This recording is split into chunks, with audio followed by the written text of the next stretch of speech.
नमस्कार,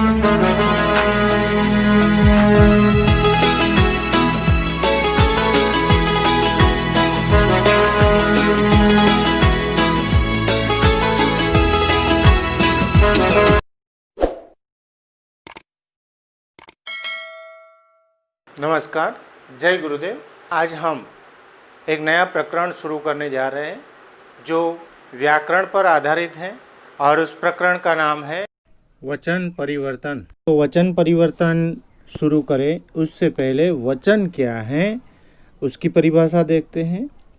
तो शब्द के जिस रूप से एक या एक से अधिक का बोध होता है उसे हिंदी व्याकरण में वचन कहते हैं। अब दूसरी परिभाषा देखें। संज्ञा, सर्वनाम, विशेषण और क्रिया के जिस रूप से संख्या का बोध हो उसे वचन कहते हैं।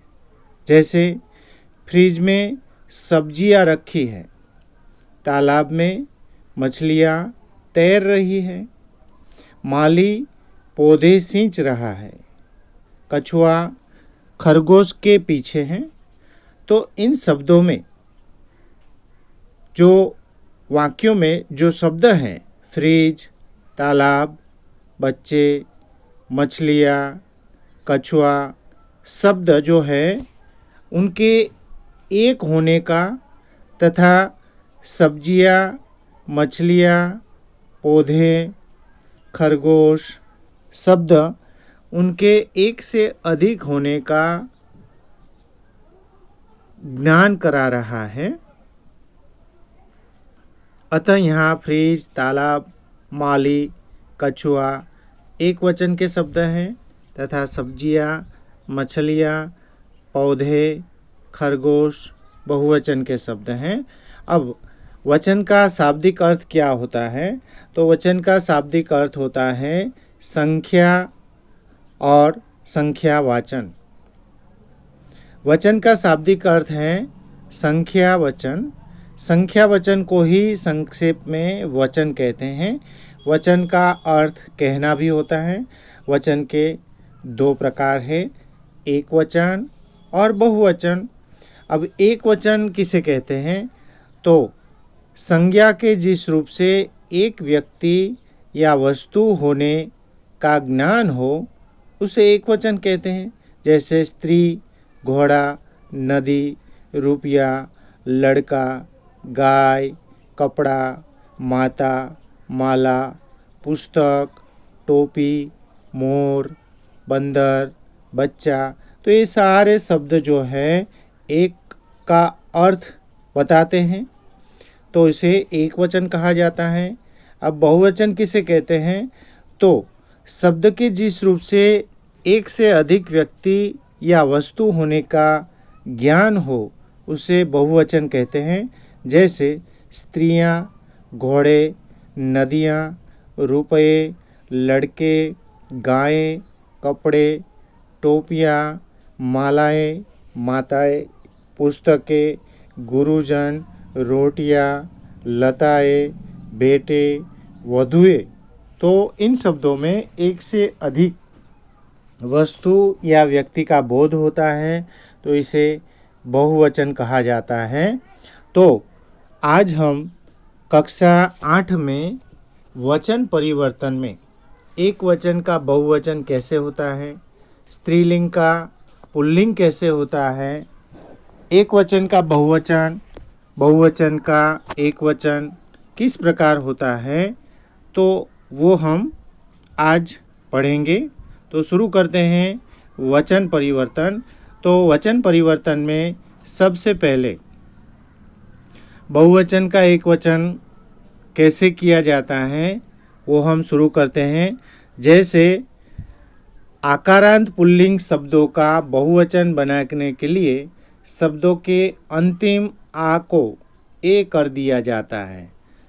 आकारांत मतलब शब्द के अंत में आ आता हो उसको आकारांत कहा जाता है। और पुल्लिंग शब्द हो, लिंग में तो आपको पता ही होगा स्त्रीलिंग और पुल्लिंग।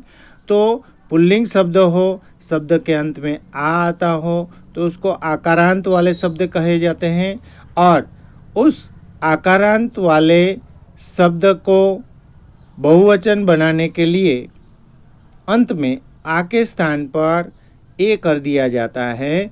जैसे ताला एक ही शब्द है, एक ही वस्तु का अर्थ बोध कराता है, तो वो हुआ एक वचन। अब उसको बहुवचन में बदलने के लिए एक लगाना पड़ेगा, आ के स्थान पर ए लगाएंगे तो ताला का बहुवचन हो जाएगा ताले, मतलब जो एक से अधिक है उसको ताले कहा जाता है। उसके बाद दूसरा शब्द है कमरा, एक वचन हुआ, एक ही कमरा है। अब उसको बहुवचन बनाना है तो आ के स्थान पर ए लगाएंगे तो जो कमरा रा शब्द था अंत में, उसके स्थान पर रे हो जाएगा, कमरे हो जाएगा। लड़का, तो यहाँ पर भी अंत में का शब्द आता है, जो आकारांत है, उसके स्थान पर लड़के करेंगे तो बहुवचन हो जाएगा। उसी तरह छाता का हो जाएगा छाते, घोड़ा का हो जाएगा घोड़े, तोता का हो जाएगा तोते, बेटा का हो जाएगा बेटे, और रुपया एक वचन है, उसके स्थान पर रुपये हो जाएंगे। तो यहाँ पर आकारांत वाले पुल्लिंग शब्द जो होते हैं उसको बहुवचन बनाने के लिए आ के स्थान पर ए लगाने से ये शब्द बहुवचन में परिवर्तित हो जाते हैं। अब बात करेंगे अकारांत स्त्रीलिंग शब्दों का बहुवचन करने के लिए शब्दों के अंत में ए जोड़ दिया जाता है। जैसे एक शब्द है रात, तो उसका हो जाएगा रातें, बहन का बहने, किताब का किताबें, भैंस का भैंसें, दीवार का दीवारें, आँख का आँखें, सड़क का सड़कें, बात का बातें। तो यहाँ पर शब्द के अंत में अ आता है, स्त्रीलिंग शब्द है, तो उसमें ए लगाने से वो बहुवचन स्त्रीलिंग शब्द हो जाएंगे। अब हम आकारांत स्त्रीलिंग शब्दों का बहुवचन बनाने के लिए शब्दों के अंत में ए जोड़ देने से आकारांत स्त्रीलिंग एक वचन के शब्द बहुवचन में बदले जाएंगे। जैसे लता लताएं, कन्या कन्याएं, बाला बालाएं, महिला महिलाएं, सेवा सेवाएं, बालिका बालिकाएं, भाषा भाषाएं, पाठशाला पाठशालाएं। अब हम इकारांत स्त्रीलिंग शब्दों को बहुवचन कैसे बनाया जाता है देखेंगे। अब कुछ शब्द यहाँ पर इकारांत स्त्रीलिंग के दिए हैं, जैसे तिथि, विधि, लिपि, जाति, पंक्ति, नीति। इन सारे शब्दों में अंत में ई आता है। अब उसमें या लगाकर हम उसका बहुवचन करेंगे। जैसे तिथि में या लगाकर तिथियाँ करेंगे, विधि में या लगाकर विधियाँ करेंगे, लिपि में या लगाकर लिपियाँ करेंगे, जाति में या लगाकर जातियाँ करेंगे, पंक्ति में या लगाकर पंक्तियाँ करेंगे, और नीति में या लगाकर नीतियाँ करेंगे। यहाँ हम देख सकते हैं कि इकारांत स्त्रीलिंग शब्दों के अंत में या जोड़कर बहुवचन बनाया जाता है। तो वचन परिवर्तन की इस व्याकरणिक टॉपिक का अगला हिस्सा दूसरे वीडियो में आपको देखने को मिलेगा। तब तक के लिए धन्यवाद। जय गुरुदेव।